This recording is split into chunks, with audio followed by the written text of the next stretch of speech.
acompaña, abre su Biblia y vamos a Mateo capítulo 6, Sermón del Monte, el Sermón de la Montaña, las bienaventuranzas, la ley real.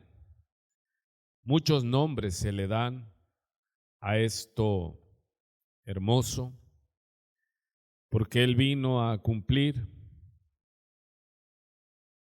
y hacer cumplir la ley. Y hay mucha literatura, mucha escritura, mucho diálogo, mucha polémica. Hay mucha polémica porque se trata de dinero. Y en la iglesia hay un problema: dinero. ¿Por qué? Porque la iglesia está en el medio de un mundo materialista, donde todo se hace para y por el dinero. Al grado que Pablo le dice a Timoteo que tenga cuidado, dice, porque de obtener ganancias deshonestas.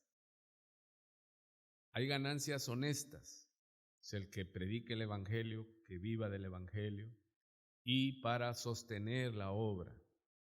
Pero todos aquellos que quieren enriquecerse, ¿sí? Pero no está hablando al mundo, está hablando a los ministros, a los que ministran en la iglesia, ¿sí? No está hablando al miembro de la iglesia, aunque también incluye. Dice que todos los que quieren enriquecerse, o sea, su solo afán es amasar fortuna, pero no son ricos en misericordia, dice Santiago. Caen en situaciones necias y dolosas. Y concluye Pablo a Timoteo y le dice algo que es impresionante, hermano, ayer, hoy y siempre. Y él da un enunciado donde se lee: porque raíz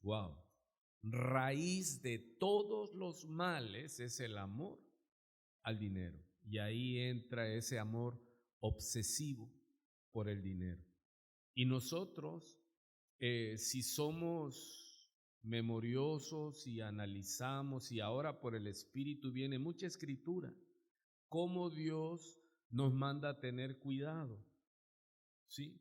Dice nuestro Señor en la parábola del sembrador, da un ejemplo, dice que la semilla es el evangelio, la palabra, la tierra es el corazón del hombre, y hay muchas condiciones en las cuales, por ciertas características, esa semilla da fruto y otra semilla no. Y en una de ellas dice claramente que crece, pero el afán dice. ¿Y qué otro concepto habla? Y el engaño de las riquezas ahogan la palabra. Y debemos tener cuidado, hermano, porque cuando nosotros estamos afanados, como acaban de pasar estos días, pierde uno la devoción, pierde uno el interés, porque se distrae uno, está tan ocupado uno en las fiestas. Pero retomando entonces que en la obra del Señor, uno de los problemas grandes y graves es el tema económico. Por eso nuestro Dios lo dejó claro. Y en el Antiguo Testamento usted encuentra la palabra diezmo, ¿sí? Ese fue el trato de Dios con Israel en Malaquías 3:10. Y Él le habla a los sacerdotes que no estaban diezmando y estaban recibiendo lo peor en el altar, al grado que Jehová les dice a través del profeta Malaquías, dice: yo maldeciré sus bendiciones, le dice a los sacerdotes. O sea, cuando uno acepta como sacerdote, bueno, los de Malaquías, que todo lo que el pueblo trajera, sí, lo que no era perfecto porque era tipo de Cristo, no debían de aceptarlo.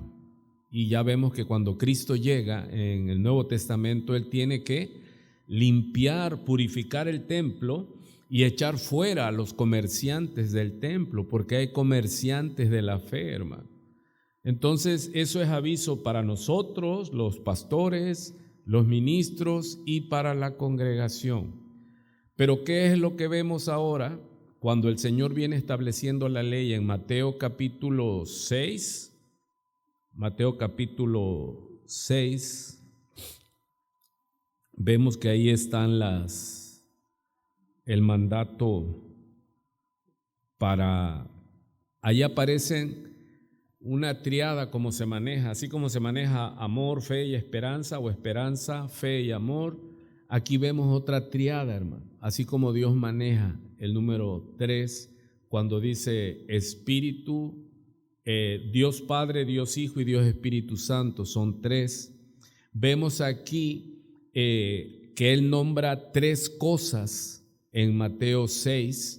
Él nombra 3 cosas para la iglesia, recuerde, y esto está vigente porque el Señor lo está estableciendo. El Señor dijo, ustedes oyeron esto de Moisés y lo que le habían añadido los fariseos a los 10 mandamientos, a la ley moral de Dios, le habían añadido 610, ¿sí? Mandamientos más, algunos de ellos completamente descabellados. Y el Señor vino resumiendo toda la ley y los profetas en un mandamiento. Dice, amarás al Señor tu Dios y a tu prójimo como a ti mismo. Y Él dice, en estos 2 mandamientos se resume toda la ley. O sea, todo lo que ellos habían hecho tan grande, la ley moral y guardar el sábado, y ya eran 610 mandamientos. El Señor, ¿qué es lo que hizo? Solo 2 mandamientos, porque ahí se cumple todo. Si amo a Dios y amo a mi prójimo, no le voy a desear mal. No voy a desear ni envidiar las cosas de mi prójimo. ¿Sí se oye? Y si amo a Dios, veré también que a mi hermano le vaya bien y voy a orar por él y no lo voy a maldecir y no voy a levantar contra él falso testimonio. ¿Se da cuenta que el que ama a Dios y ama a su prójimo ha cumplido la ley? ¿Sí? Ok, ¿qué tiene entonces que ver esto? En la tríada que vemos aquí de Mateo 6, habla de dar, habla de orar y habla de ayunar. Para la iglesia, ¿sí? Esto es importante. ¿Sí se oye? Dar, orar y ayunar. No es de que, no es que el ayuno ya no es para este tiempo, hermano. No, ¿qué está diciendo el Señor? Cuando pues des limosna, dice el verso 2, Mateo capítulo 6. Ese cuando pues, lo he explicado. ¿Qué entiende uno cuando pues des limosna? Yo pongo el ejemplo, hermano, cuando coma, dé gracias a Dios. ¿Qué sé que va a suceder cuando comamos qué? ¿Cuándo comemos? Mañana, tarde y noche. Entonces, es seguro que vamos a comer. Y yo te digo, hermano, cuando coma, ya le doy una observación. El Señor dice, cuando den, ¿cuándo es que hay que dar? Cuando tú hayas dispuesto, y por lo regular, dice la palabra, enseña que ninguno se presente delante de Jehová con las manos vacías. Y Él dice, cuando des, y grave esa palabra que aparece ahí, elimousini, que es que limosna. Sí, se lo dije en griego y algunos dijeron, ¿qué? Es limosna. Y algunos han entendido en su trasfondo católico que limosna es ese platito limonero que te pasan y que le echas 1 céntimo. Esa es la limosna. No, está mal aplicado allí. ¿Sí?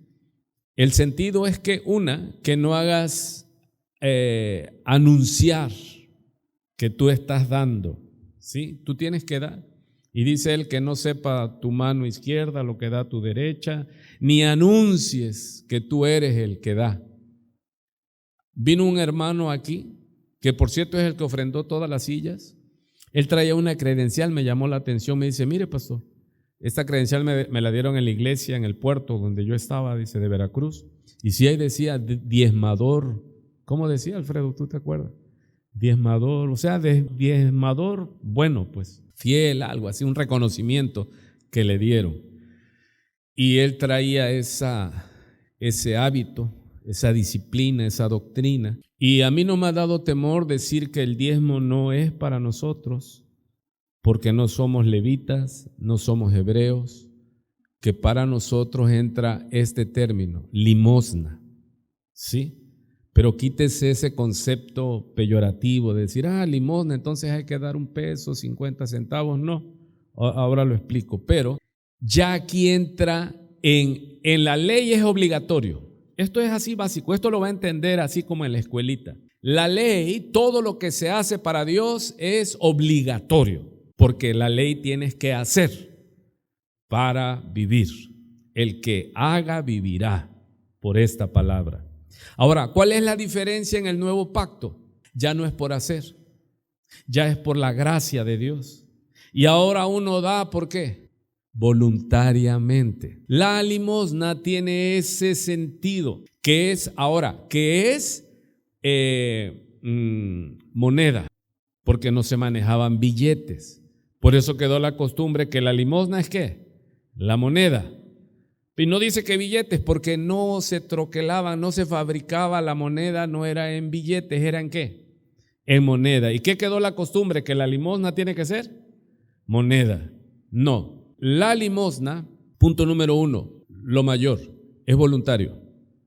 Ya no es obligado. El diezmo es obligado. Y si no lo das, eres maldito. Malaquías 3:10. Pero nosotros, dice Romanos 8, ninguna condenación hay para los que están en Cristo Jesús. Ahora cada uno va a dar ¿cómo? Voluntario. Tú has prosperado y tú dices, yo quiero ofrendar. Ya no hay límite. Entonces, limosna tiene que ver con dinero efectivo. Diezmo tiene que ver con traer los diezmos al alfolí y haya ¿qué? Alimento, comida. Pero básicamente para sostener la obra tiene que ser dinero. Usted no va a decir, no, yo voy a llevar 1 kilo. El que le exija diezmo, llévele usted el diezmo en semilla, en carne, en arroz. Pero nosotros aquí ya no funcionamos con diezmo. Nosotros funcionamos ¿con qué? Limosna. Y la limosna es dinero en efectivo para todo lo que se tiene que hacer. ¿Ya entendió?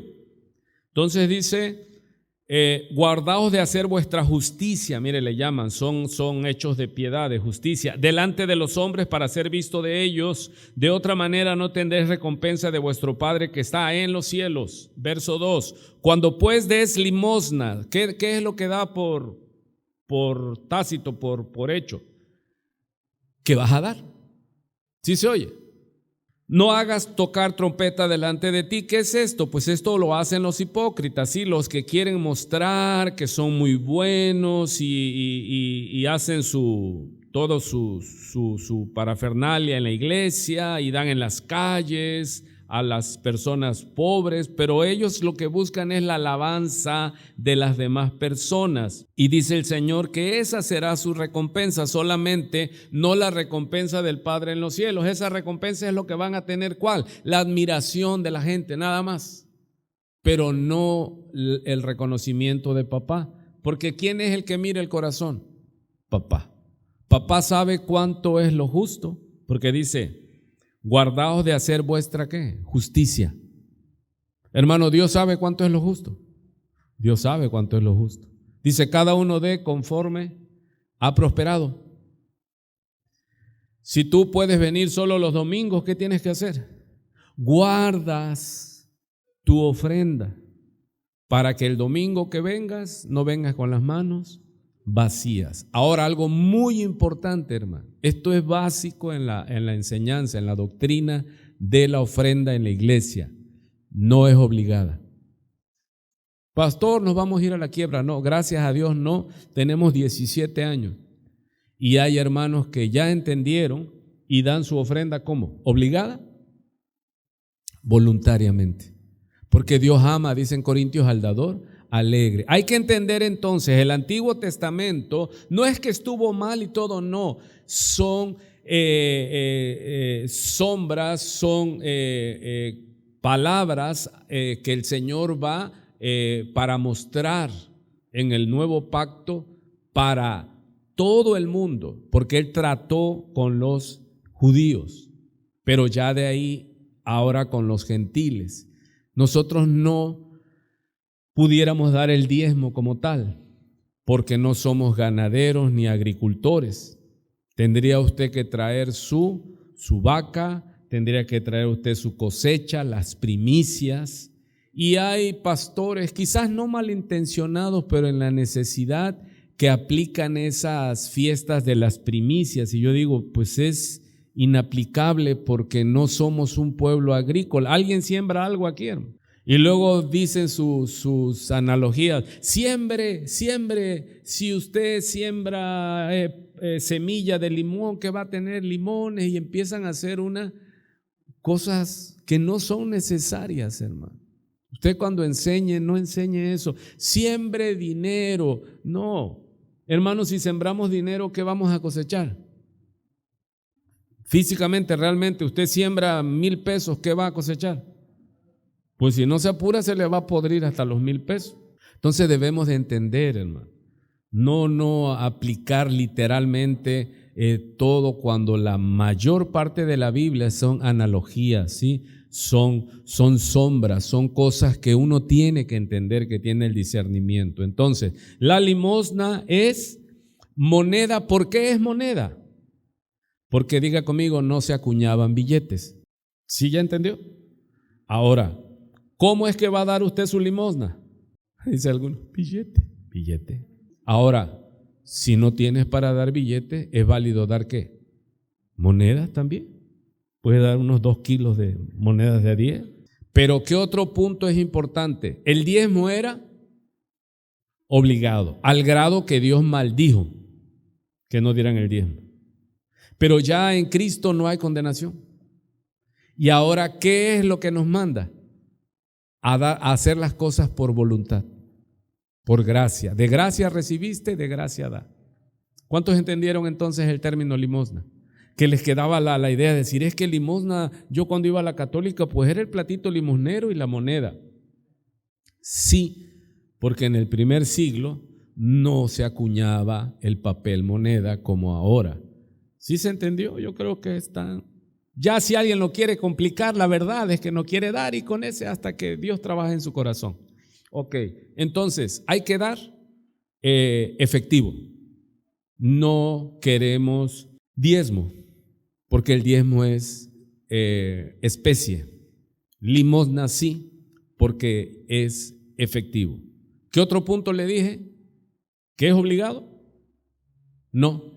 Esto es lo hermoso, es voluntario, porque es la manera en que uno adora a Dios voluntariamente. Imagínese que hacia la hora de la alabanza anduvieran 1 o 2 hermanos por ahí, se acercara a usted y le dijera, levante las manos, cante, párese.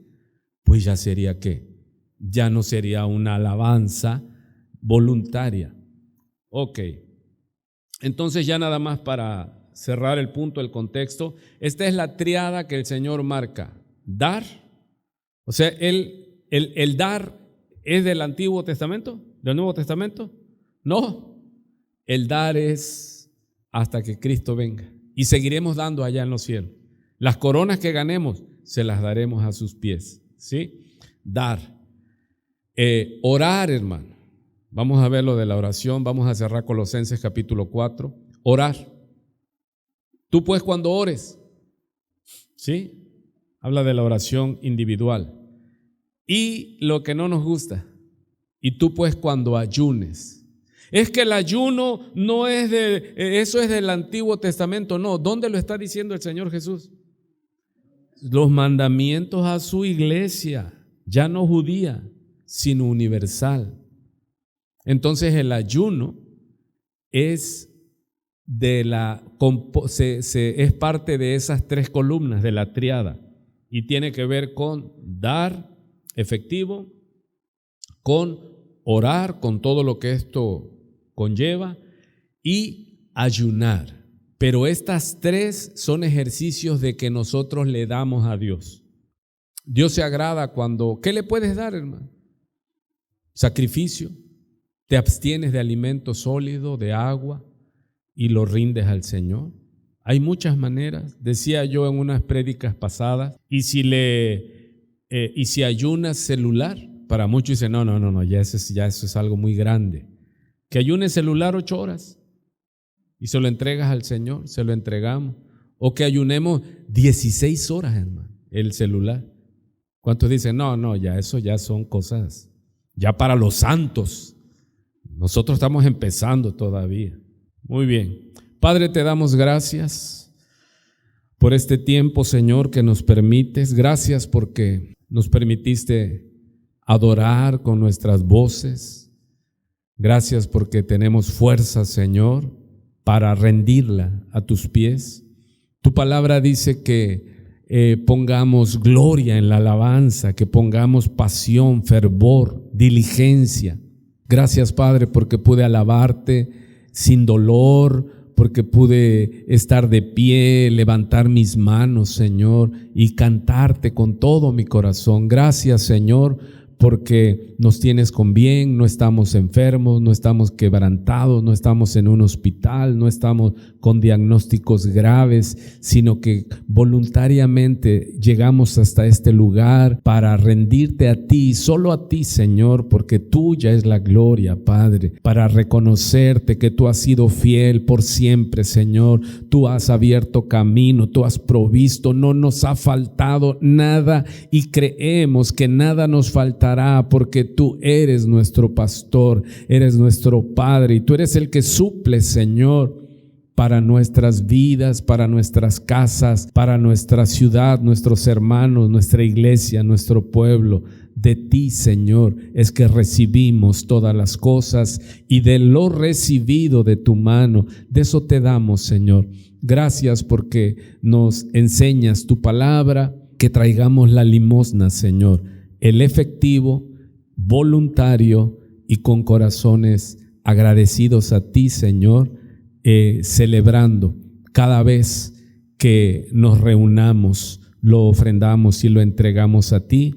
Y también, Señor, apartamos para que en nuestro camino, cuando se cruzan los menesterosos, los necesitados, también les demos, Señor, la limosna para que ellos puedan sostenerse. Y tú, Padre, al corazón misericordioso te le mostrarás misericordioso, y con la vara que medimos, Señor, asimismo tú nos medirás. Si echamos nuestro pan sobre las aguas, que no tengamos temor, porque volverá a nosotros, y tú hablas, Señor, de siembra y cosecha. Gracias, bendice y enséñanos a rendirte a ti lo mejor de nuestras vidas. En Cristo Jesús oramos y te damos gracias. Amén.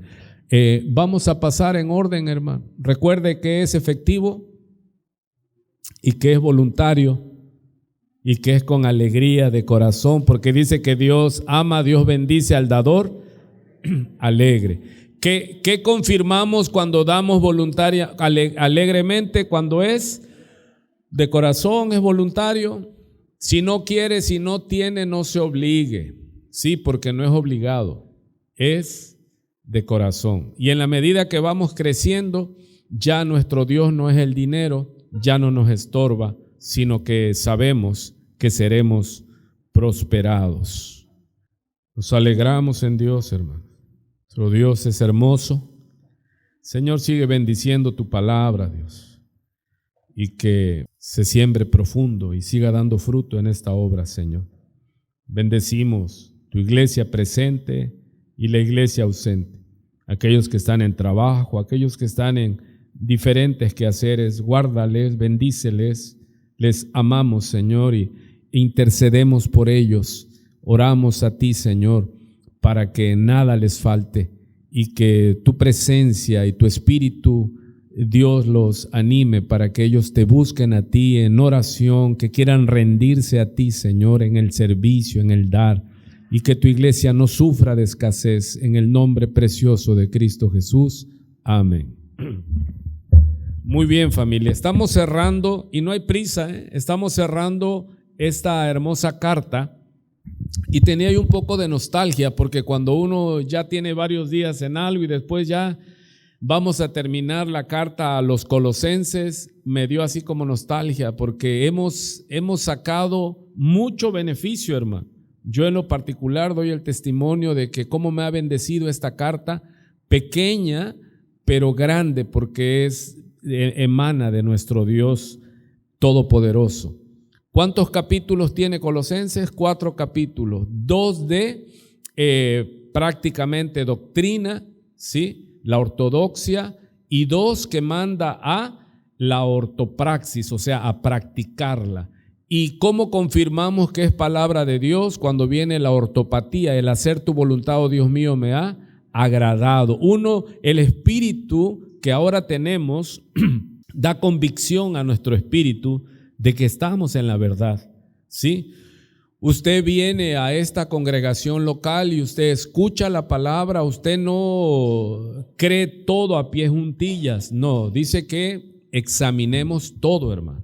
Tomemos lo bueno y desechemos lo malo, pero ojo, no es desechar lo que nosotros no nos agrada, no. Hay muchas cosas que no es de agrado a nuestra carne, pero si lo hacemos la exégesis correcta, a la luz de la palabra, no nos deja escapatoria. Esa es la voluntad de Dios. Y recuerde que la lucha en hacer la voluntad de nuestro Dios es que la carne se resiste, que a la carne no le agrada, hermano. Por eso el tema de nuestro estudio de este jueves, vemos una persona allí con relámpagos, tormentas, truenos, luego por allá abajo el tiempo, y lo que nos manda Colosenses capítulo 4, que dice que es perseverar en lo que se debe hacer. Ese punto y coma es ¿qué? Espacio, suspensión, ¿sí? ¿Sí es así? Y así hay que leerlo. Perseverando en lo que se debe hacer, no en lo que se quiere hacer. Recuerde que la libertad cristiana no es hacer lo que quiero, dicen Gálatas, eso es libertinaje. La libertad cristiana es hacer lo que debo, a su nombre, gloria. ¿Verdad que parece lo mismo, pero no es lo mismo? Yo saludaba a mi pastor hace, como 30 años y siempre le decía yo a mi pastor, ¿cómo está, pastor? Y me decía ese hombre muy agradable, me decía, pues como puedo, hijo, no como quiero, dice. Perseverar en lo que se debe hacer, no en lo que se quiere hacer. ¿Cuál es la libertad? Parafraseado según Gálatas. ¿Cuál es la libertad en Cristo, hermano? ¿Hacer lo que quiero o hacer lo que debo? Poder hacer su voluntad, eso es libertad. Poder hacer lo que debo. Lo vimos hace el domingo, capítulo 4 de Santiago, cuando le dice, el que sabe hacer lo bueno y no lo hace, le es pecado. Y vemos que en la doctrina, en el estudio, se manejan los pecados de omisión y de comisión. O sea, no solo es no hacer lo malo, sino que no hacer lo bueno. Como esas personas que su lema es, no, es que yo no me meto con nadie. Ese es el problema, que tú ni para bien ni para mal estás en este mundo, pero te será contado. Porque sí debemos ser causa de ¿qué?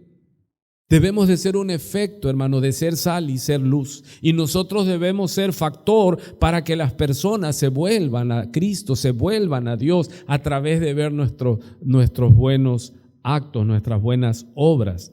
Se trata de hacer lo bueno que debo de hacer y no hacer lo malo que no debo de hacer. Entonces, dice Colosenses 4:2, que es donde vamos a continuar. Y ocupa la palabra perseverad en la oración. Y el título de nuestro estudio es ¿qué? Perseverar en lo que se debe hacer.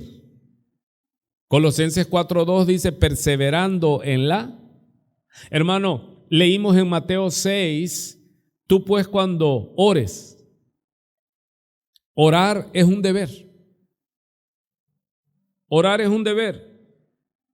Tanto en la ley real de Mateo 6 está en imperativo. ¿Sí? El Señor, el indicativo es que Él es el Señor y Él ordena que nosotros debemos de dar. O sea, dar es imperativo, pero no tiene que ser obligado, tiene que ser voluntario, tiene que ser con alegría. ¿Sí? Orar, hermano, orar no tiene que ser un castigo. No, es que ya oré, hermano, 2 horas y ¿por qué estás tan triste? No, es que es pesado. No, debemos disfrutar porque orar es ¿qué? Tú y Dios, tú y papá. Orar es pasar tiempo con Dios. Orar es hablar con Él, conocerlo a Él, ser sanado en su presencia. Orar no debe de ser una carga, hermano. Pasé 3 horas con papá. Pues yo creo que pasaste con el otro papá, porque con papá Dios no creo. Porque el espíritu, ¿cuál es el fruto? Amor, gozo, paz. Si tú sales de la oración y sales endemoniado, pues asegúrate con qué papá estuviste. ¿O no? Sí, porque no te puede producir ese sentido. Ay, sí. Estuve escuchando alabanzas, hermano. Difícil, ¿no? Entonces debemos de perseverar. Y perseverar tiene que ver con diligencia, ¿sí? Ocupa la palabra griega ahí, proskartereo. Y proskartereo tiene que ver, es un sinónimo de diligencia. ¿Qué es lo contrario de diligencia? Negligencia. Hermano, hoy es nuestro primer servicio de entre semana. Gracias a Dios, perseveramos en la oración. El martes en la mañana, aquí regresamos, ¿sí? Un buen grupo, hermano. Y martes a las 6 de la tarde, una buena asistencia. ¿Y a eso se le llama qué? Proskartereo, diligencia. Porque para venir hay que prepararse, hay que tomar el tiempo, hay que tomar un baño, hay que tomar el alimento, hay que arreglarse y transportarte de tu casa hasta acá. Todo eso requiere ¿qué? Diligencia, ¿sí? Diligencia en lo que requiere diligencia, hermano. No perezoso, ferviente en espíritu, ¿qué? Sirviendo al Señor. Es importante. Entonces, perseverar. ¿A cuántos se les hizo fácil hoy venir, hermano? Como que empieza, es que diciembre nos dejó como muy cansados, muy desgastados. Porque es bonito, porque son fiestas, porque son placeres, porque son, ver a las familias, a esos familiares que no podemos ver todo el año porque por cuestiones se tuvieron que ir. Y es hermoso, hermano. Esos días feriados son hermosos. Pero no todo en esta vida puede ser fiesta, pero sí acaba uno cansado. Y cuando ya uno es exigido por el Espíritu, dice que a la verdad el Espíritu está ¿qué? Presto, diligente, pero la carne, se resiste. ¿Qué tan grande y tan fuerte es la lucha para orar, hermano? Para orar. No es sencillo, hay que pelear para orar. ¿Cuántos rápidamente dejan cualquier cosa que estén haciendo y se ponen a orar? No, es difícil. Y perseverar, ese es el llamado, a mantenerse. Porque recuerde que esa es la clave, esa es la diferencia entre los que alcanzan el éxito en el buen sentido para Dios y en la vida cotidiana. Es la perseverancia. La perseverancia es importante. Mire, hay gente muy hábil, muy capaz, y hay gente que es así como soldado raso, como soldado gris, así sin grandes cosas. Y vemos que cuando ya el camino se hizo largo, se hizo añejo, el que tenía todo para triunfar queda en el fracaso, y el que no tenía mucha esperanza para triunfar, ¿qué? Le gana al otro. Porque uno tuvo talento, pero el otro tuvo ¿qué? Como le dije en griego, proskartereo, tuvo perseverancia, disciplina, diligencia. Así que no llegan los mejores, llegan los que perseverante, hermano, perseverante. Mi abuela, una mujer sin estudios, pero ella aprendió cosas en el diario vivir. Nunca le faltó, mantenía a la familia. Y a veces eran días así, le decía yo, abuela, ¿vas a ir a vender hoy? Sí, dice. Pero mira, si es feriado y la gente no va a ir, no importa, dice. Porque esa es la diferencia, dice, decía mi abuela, a veces en su zapoteco. Dice, la gente tiene que saber que cualquier día, cualquier hora que algo necesiten, yo estoy ahí, dice. No tenía escuela, no sabía leer mi abuela, pero aprendió de la vida. Así que la diferencia ahora aplicada en el Señor no es que a veces que sepas mucho. ¿Sabes qué? Que hay muchas sillas vacías y hay gente que sabe mucho, que sabe más quizás que nosotros, que tiene mayores cualidades que nosotros, pero le falta ¿qué?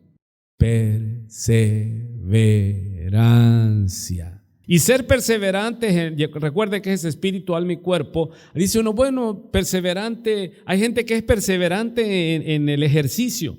Llueve o truene, ellos hacen ejercicio. Hay gente que es perseverante en el cuidado de su salud. No se salen de sus dietas, no se salen de sus horarios y son de asombro. Pero aquí nosotros estamos queriendo tener diligencia, perseverancia en lo que requiere diligencia. Y es claro el concepto. Perseverancia, ¿en qué, hermano?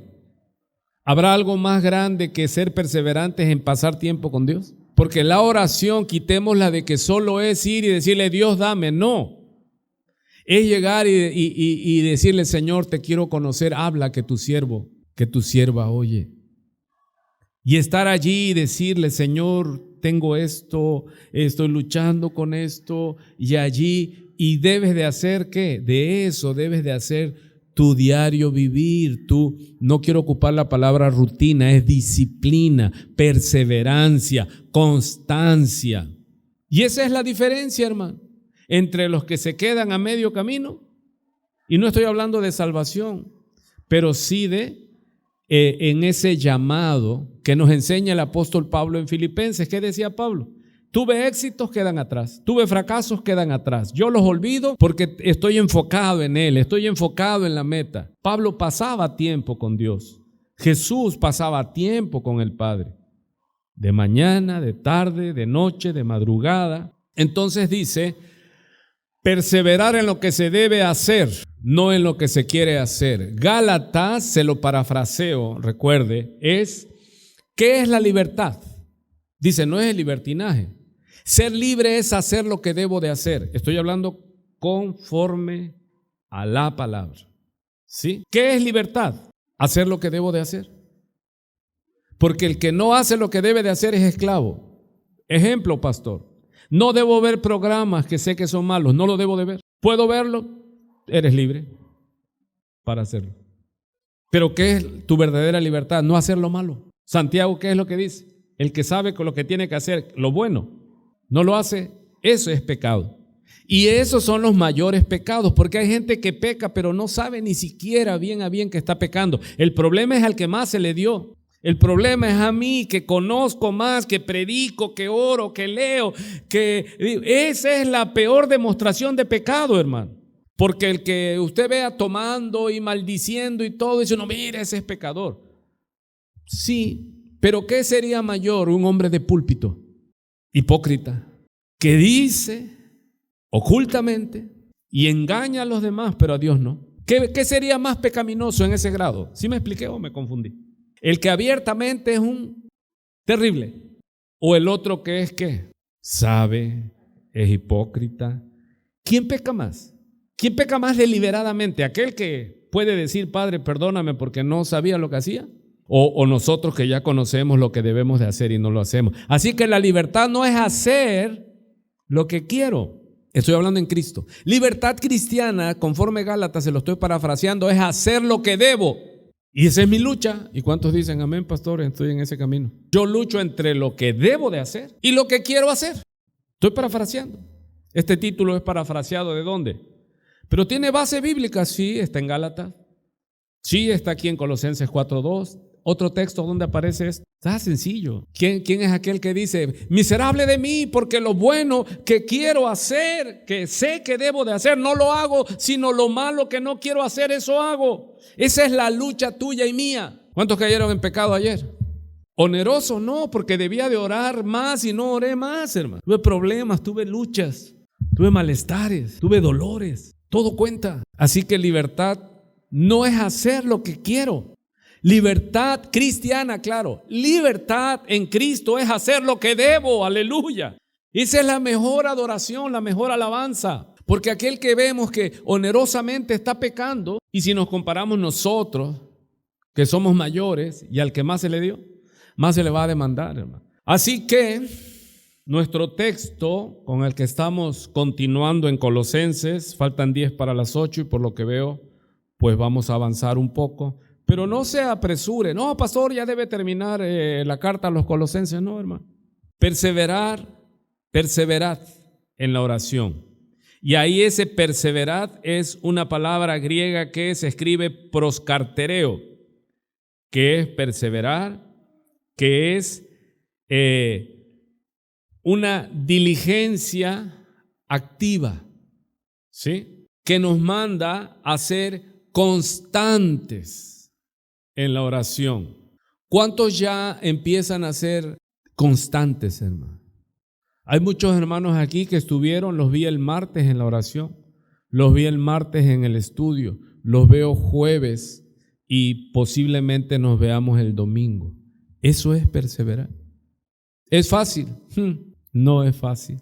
Pero ¿cuál es la diferencia en la carrera cristiana? ¿El talento? Incluso los dones, no. La disciplina, la constancia, la perseverancia, esos son los que llegan, hermano, para la gloria de Dios. Perseverar en la oración, ¿sí? Habla de mantenerse, habla de imperativo. ¿Sí se oye, hermano? Recuerde el indicativo, Pablo usó el indicativo, capítulo 1 y 2 de Colosas. Él dijo, ¿por qué debemos de obedecer los mandamientos de Jesús?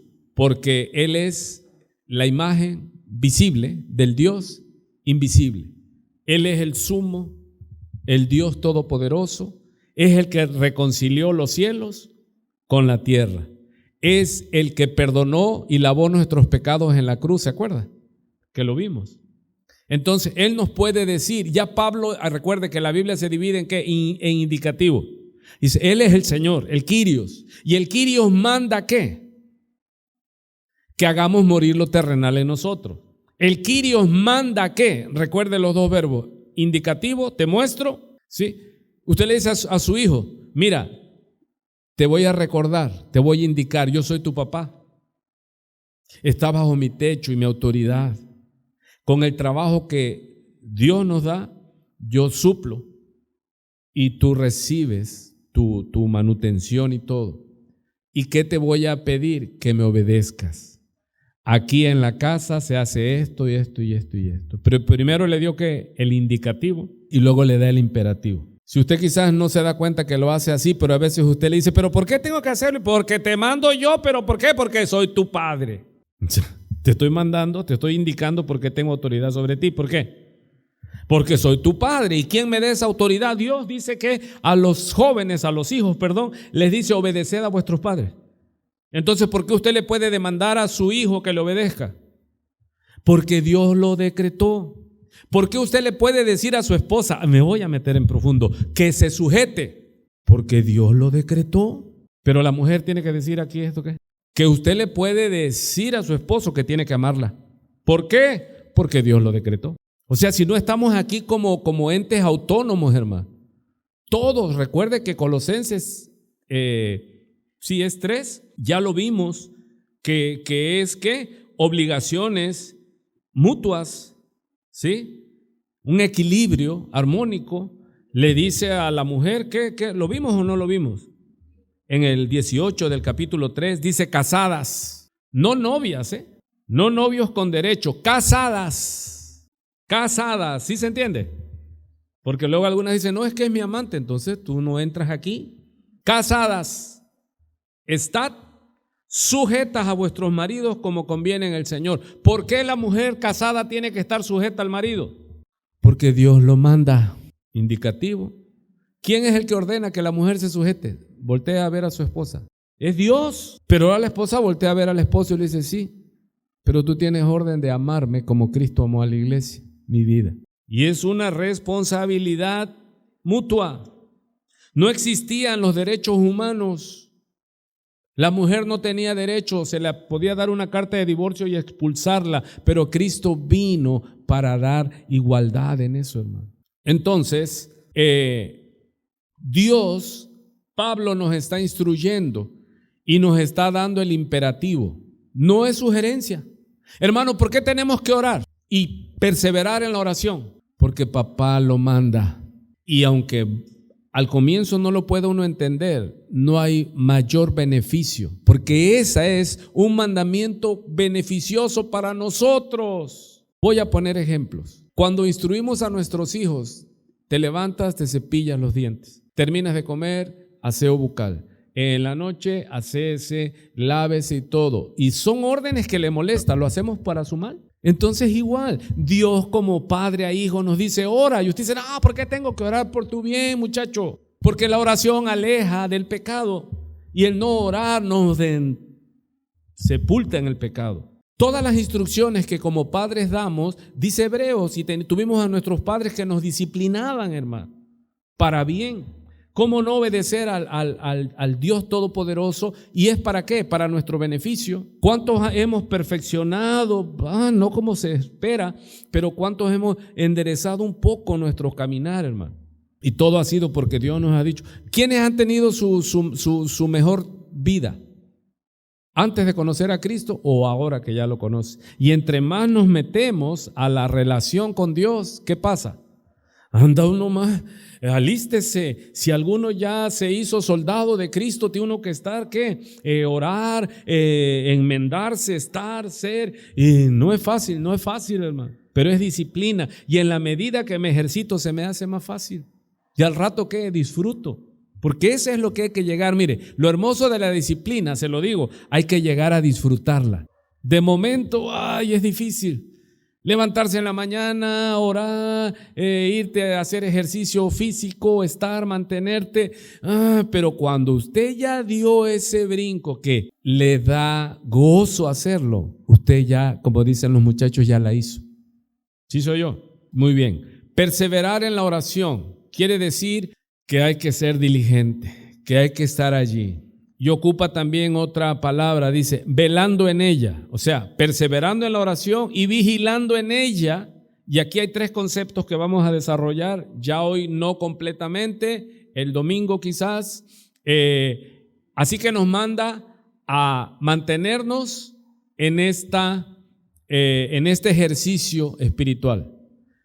Y nos manda que en esa oración, como centinelas, como atalayas, tenemos que escuchar la voz de Dios. Y como profetas de Dios, avisar a mis hijos, a mi esposa, a mi vecindario, a mis hermanos en Cristo, decirle, hermano, Dios me ha estado hablando esto. Yo se lo pongo a usted, le invito, analice esta palabra y exhortarnos. Amén. Dice entonces que vigilemos, da la figura de un guardia. Y el otro concepto que maneja un solo versículo, hay 3 aquí, hermano. Dios maneja todo en triada: la perseverancia, la guardia, ¿sí? Y la Eucaristía, una acción de dar gracias. O sea que el perseverar en la oración, esta oración tiene que ser ¿cómo? Para vigilar. Tenemos que ser centinelas, tenemos que ser guardas de nuestros hermanos, de la iglesia. Tenemos que ser veladores, vigilantes, atalayas, centinelas. Tenemos que estar, pero para que esto nos es dado en la presencia de Dios, en la oración. Viene palabra de Dios, hermano. ¿Y qué otra cosa debemos de hacer en la oración? ¿Qué es lo que hicimos cuando estábamos alabando a Dios, que fue tan hermoso? ¿Qué le decíamos? Que Él, gracias porque tú siempre has sido fiel, siempre has estado ahí, siempre me has socorrido, nunca me ha faltado. ¿Eso es qué? En griego es Eucaristía. Acá a veces pronunciamos Eucaristía, pero ya escrito para pronunciar es con J, Eucaristía. Y tiene que ver con darle gracias al Señor, entrar en sus atrios con alabanza, decirle gracias, Señor. ¿Cuántos se gozan, hermano, que puedes levantar tus manos, que no estás torcido, que no te dio una tortícolis, que no traes una colitis, que no traes un dolor de muela, que no traes no sé cuántas cosas puede padecer el cuerpo? Tan solo de eso, hermano, ¿debemos de qué? ¿Cuántos pueden levantar sus manos?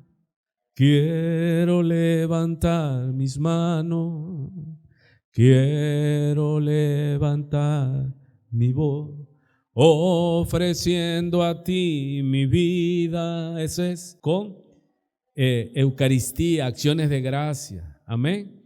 Y en tu aposento, en tu recámara, usted entra, persevera en la oración.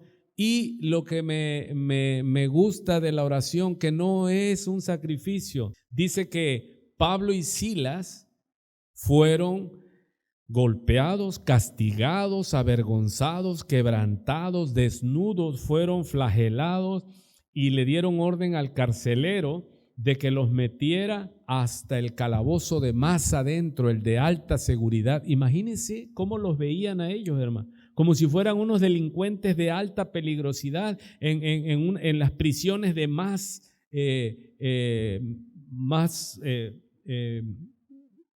vigilancia. Y dice que a medianoche, golpeados, desnudos, y por lo regular los calabozos eran cavados en piedra, hermano. Esa es la frialdad, la humedad, y atados a un cepo, o sea, a una base allí. ¿Y ellos qué hacían? Dice que ellos oraban. A medianoche ellos oraban. ¿Y cómo oraban? Dice, cantando salmos e himnos al Señor. Imagínense. Y nosotros físicamente no estamos así. Y a veces oramos, pero ya no cantamos. Ya nada más, Padre nuestro que estás en los cielos, Señor, socórreme, líbrame. Mañana, Señor, si me permite, bendice a todos, Señor, a los chinos, japoneses, todos, Señor, bendice, Padre, en el nombre de Jesús. ¿Y a qué horas tienes el tiempo para decirle, cantando qué? Salmos e himnos al Señor. En adoración, Hijo de Dios, recibe hoy toda la gloria. Pero ahí tú solo, ahí no nada que vas a hacer show para que te oigan y te vean. Yo le decía a un pentecostal que le prediqué. Bueno, él salió de una iglesia, veníamos en el taxi. Dice, no, es que nosotros, pastor, cantamos, hablamos en lengua y todo. Le digo, y la verdad, le digo, aquí tú y yo solos, le digo. Pero eso que haces en el templo lo haces en tu casa, en Argán. Y allí lo agarró el Señor. Dice, es verdad, pastor. Ya solo ni oro. Padre, te damos gracias, Señor. Eres hermoso. Y nosotros queremos poder decir, como tus siervos, como hemos aprendido aquí en la carta a los colosenses, cuando tu siervo, tu mensajero Pablo, le escribe a los colosenses y les puede decir él de verdad, no de mentira, siempre orando por ustedes, siempre con acciones de gracias a ti, papá, en el nombre de nuestro Señor Jesucristo. Padre, que nosotros podamos decir sin mentir, Señor, que damos gracias y no cesamos de orar los unos por los otros. Perdónanos, Señor, cuando nos atrevemos en el colmo de la mentira de decirle a alguien, estoy orando por ti, y es mentira, porque ni por nosotros muchas veces oramos, ni por nuestros cónyuges, ni por nuestros hijos, ni nietos, ni familias que necesitan la intercesión. Padre, límpianos de tal aberración, de no solo no hacer lo que debo de hacer, sino mentir sin necesidad. Ayúdanos, Señor, a cambiar. Ayúdanos, Padre, queremos ser de olor grato para ti. Ayúdanos, mi amado Padre. Ayúdanos, Señor, aquí estamos aprendiendo. ¿A dónde iremos, Señor? Si solo tú tienes la verdad, la palabra de vida. Que sea verdad en nosotros, de poder decirle a la iglesia, de poder decirle a nuestros hermanos, porque no ceso de orar por ustedes y de pedir que sean llenos del conocimiento de su voluntad, en toda sabiduría e inteligencia espiritual, porque tú nos mandas a ser perseverantes en la oración, Señor. Nos mandas a que estemos vigilando, guardando por la salud de tu iglesia, porque tú nos has escrito que no quieres que ignoremos las maquinaciones del enemigo, que siempre estemos vigilando, papá, por tu pueblo. Gracias por el honor, gracias, Señor, por el llamamiento a ser vigías, centinelas. Ayúdanos, Señor, que podamos pedir y que sea verdad, que oramos para que tu palabra corra, Señor, que oramos para que las puertas se abran para la palabra, para que podamos dar a conocer tu nombre, Señor, el evangelio de tu Hijo amado. Ayúdanos, Señor, para que tu iglesia verdaderamente perseveremos en la oración. Como dice en tu palabra, que seamos diligentes, no perezosos, que estemos ardiendo en pasión en el Espíritu y te sirvamos a ti, Señor, con gozo por esa esperanza, y aún en la tribulación suframos, Señor, de una manera constantes en la oración.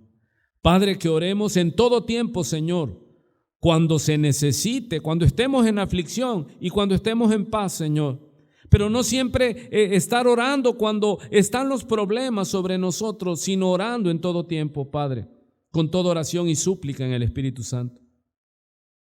Y siendo vigías, Señor, y siendo soldados, y siendo trompetas, centinelas, atalayas, Padre, que con toda perseverancia y súplica por toda la iglesia local y por tu iglesia en Minatitlán, que oremos por todos, Señor, que no seamos escasos, bendito Dios, Señor, y que no dejemos de pedir por el avance de tu evangelio, que oremos sin cesar, de mañana, de tarde y de madrugada.